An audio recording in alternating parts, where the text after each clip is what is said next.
So what's all the fuss about with this guy anyway? Hello there everybody, welcome back to the channel. My name is Joseph, and in today's Granblue Fantasy Relink video we're going to be covering Rackam.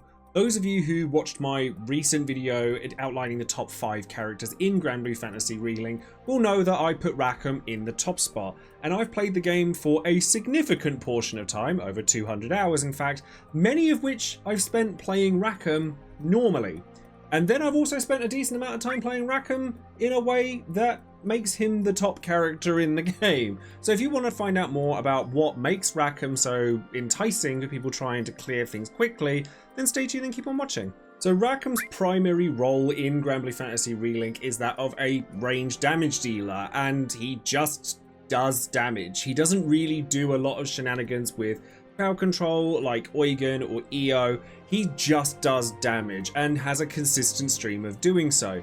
So let's take a look at his skills and his general move list and see what there is to know about Rackam. Now, I'm aware that a lot of people have covered Rackam in great detail already, but considering that he was the last character I was able to get the Terminus weapon for, you may not have heard it from me. So let's go over his basic game plan. So when you press square, you get a basic shot from Rackam that's a 3-shot burst, and you'll notice a gauge that's being lifted.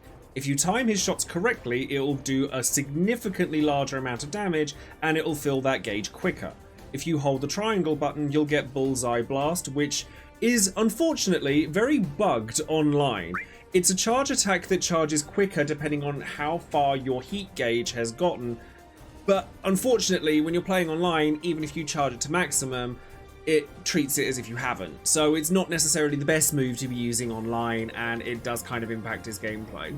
Jumping attacks wise, you'll get just basic shots if you press the square button. You can do it up to 3 times before you land, and then you'll get his aerial barrage attack, which is going to be significantly important as we go through the video, and you'll see why as we progress.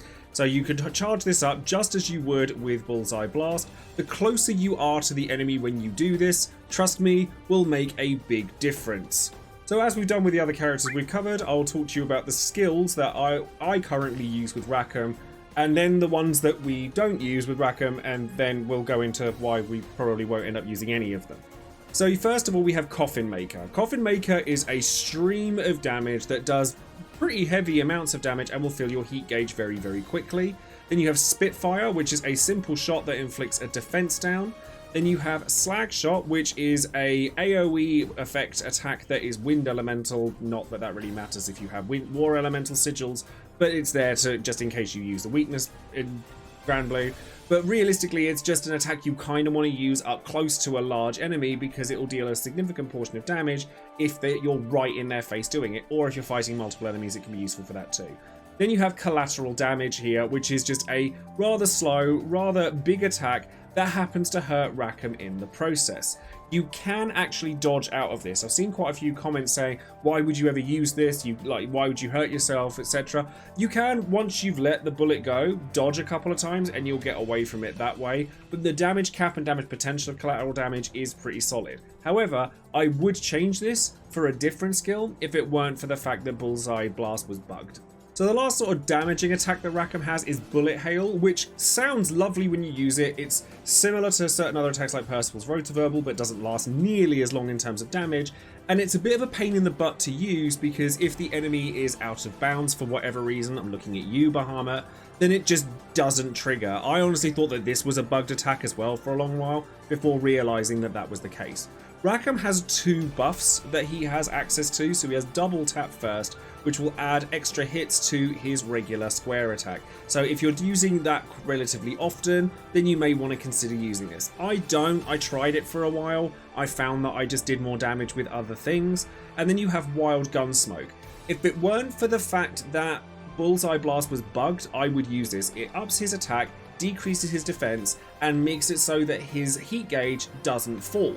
So the damage numbers that you're seeing here are more akin to what you would be used to if it weren't for the online portion of the game bugging it out. But it is bugged currently, so you can have the choice of either using an extra attack or you can just not use any of his skills at all. And then his last skill is Duration, which is a invulnerability dash. I kind of think this is useless, to be honest. It looked really cool when I was playing through the game, but I just ended up not using it because a perfectly timed dodge or even a non-perfectly timed dodge will do the job perfectly fine. So before we go into the builds, I'm going to explain the reason why you tend not to use skills with Rackam at all, or at least if you're trying to speedrun a lot of endgame fights.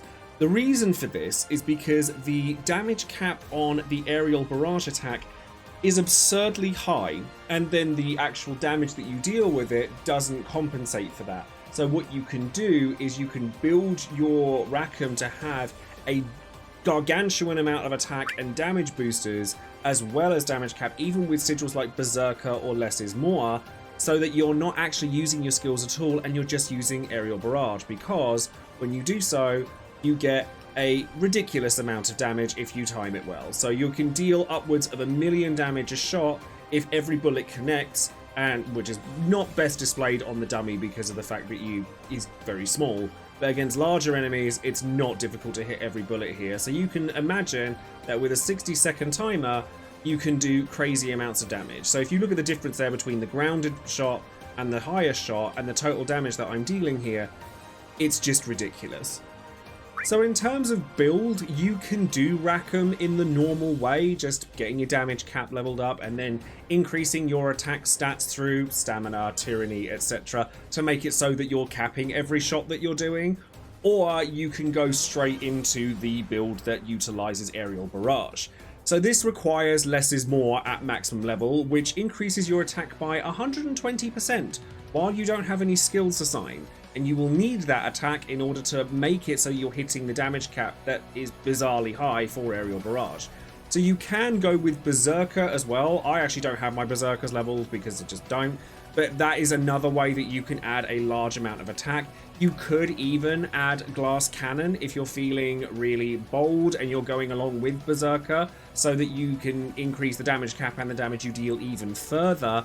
However, I tend to find that I would much rather use something other than using Berserker and stopping myself from being able to dodge at all, and taking a hit in damage so that I'm still able to dodge. So instead, I just have a supplementary damage bullet here, or sigil here, so that you've got combo booster, concentrated fire, all things that just give damage, because each instance of damage increase is multiplicative rather than additive. So you're better off having access to, say, stamina on one of your secondary stats, and then having concentrated fire to increase your range damage, combo booster because you're using a lot of hits at once, tyranny. I have attack as a secondary stat because if it's getting boosted, then why not? And then that allows me to be able to dodge while I'm still doing the aerial barrages. Not only that, but you can actually just make it so that you're doing one, and then if you dodge, you actually get a second shot while you're midair. So this allows you to still get a really solid damage output, even though each individual shot is doing less damage. Would you get more damage by using Berserker and Glass Cannon? Yeah, of course you would, but I quite like having the ability to dodge still. In terms of party build for Rackam, especially if you're going down the aerial barrage route, this is the party that I have found with AI that served me best. All 3 of these party members have access to some sort of crowd control, and all different types of crowd control as well. Because as long as the enemy is sitting still, you're going to be dealing crazy amounts of damage. So Percival has his slow, Lancelot has his freeze, Eugen has his paralysis. And having the access to them is just going to make your damage much higher, just because you're able to not have to worry about where you're aiming those aerial barrage shots. Of course, if you're playing him normally, this still applies. I just find these 3 to be my favoured AI team in general, because they just seem to bring what I'm looking for in terms of damage and also crowd control and support abilities if I need them. Honestly, the damage that you get from the aerial barrage version of Rackam is so absurd that I would not be surprised if it was patched out in the next update for the game. However, I still think that Rackam is an extraordinary character even without it. I played him for a good 80 to 90 hours of my playthrough. Most of the time I was playing Percival, and whenever I wasn't, I'd be playing Rackam. Because his just safety at a distance, his ability to hit adds, his ability to hit the enemy wherever it decides to go, and his mobility while he's doing it, as opposed to Eugen, makes me think that he is just one of the strongest characters in the game, if not the strongest character in the game. And then you add that ridiculous damage output in if you choose to go down that route, and he's absolutely the strongest character in the game. But if they do patch that out, if you're gonna do that, Cygames, please make it so that Bullseye Blast does the damage it's supposed to when we're online, because otherwise he's just gonna get thrown in the bin. So would I recommend Rackam to players? Yeah? So yeah, nice short video for you on this one. I wanted to release a video for Rackam specifically because I've used him a lot in Granblue Fantasy Relink, and obviously in my last video I very much was singing his praises as the best character in the game, and I wanted to explain why, even though I'm sure lots of people have made guides to Rackam and his aerial barrage already. Let me know in the comments what you think of this. Like, do you think that it should be patched out because it makes grinding significantly quicker, and there's a lot of that to be done in this game? Or do you just think that it's something that needs to go because it makes him a little bit unfair? Because there's definitely an argument for that too. Certainly by the time the harder raids come out, but I just want to see what happens when the new boss comes out, to be honest. It could shake things up entirely, who knows? Comment down below, and if you're not sure what to comment, as always, just say algorithm. It's very, very helpful to me as a creator, and I appreciate you a great deal for it.